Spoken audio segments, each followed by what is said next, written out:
Mbula binakarangone, nakabakalevo na naman ni siya matikumay nanunggoy bata-batang na talanoa with Dr. T.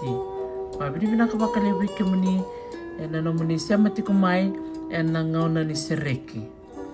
Go, nanonde katolu ni bosa-bosa bakabiti. Na wuli dito kina na manu-manunggo na kaka. Nabuta mata? Kaka. Dari dito ko ewa na kenre tamba. So na banua erdo bakay nataka na eada na koki. Ia bunga na ngauna endo bakay nataki na kaka. Nimbula rangone na bibu nata bangauni siya matiko maikina. Vese bura-bura. Wakambimbi vekemuni rangone oni siya matiko maibiti. Klanidoni tikongo na matengo na COVID-19 kaniwa. Sabak na numikem niti kaya ni rangone may baka muri na lawa sa tamay na matenitu. Tiko bakan dua vale kakunin dua ay tobi mate. Mendarete saray ningo na ikatulu ni nonday bosa-bosa bakaviti. Ongo na nonday bosa-bosa bakaviti. Esenga ni buka nakaka membiu tokamay ng buina.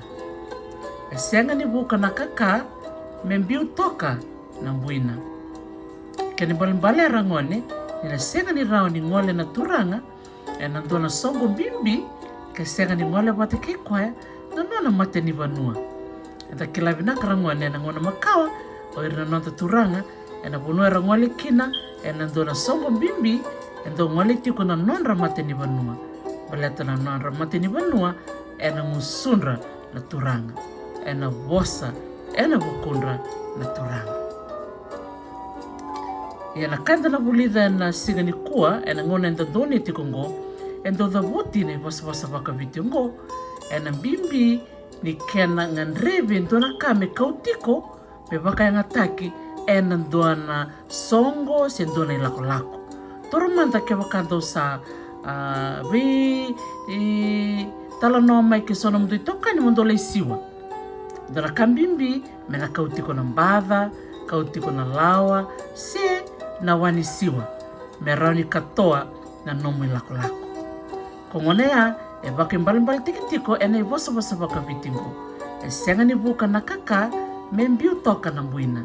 Kambimbi ni ko lako na ndone lako-lako, me kauke ditiko na ka enganrevi, me yanga ena nomu lako-lako ya.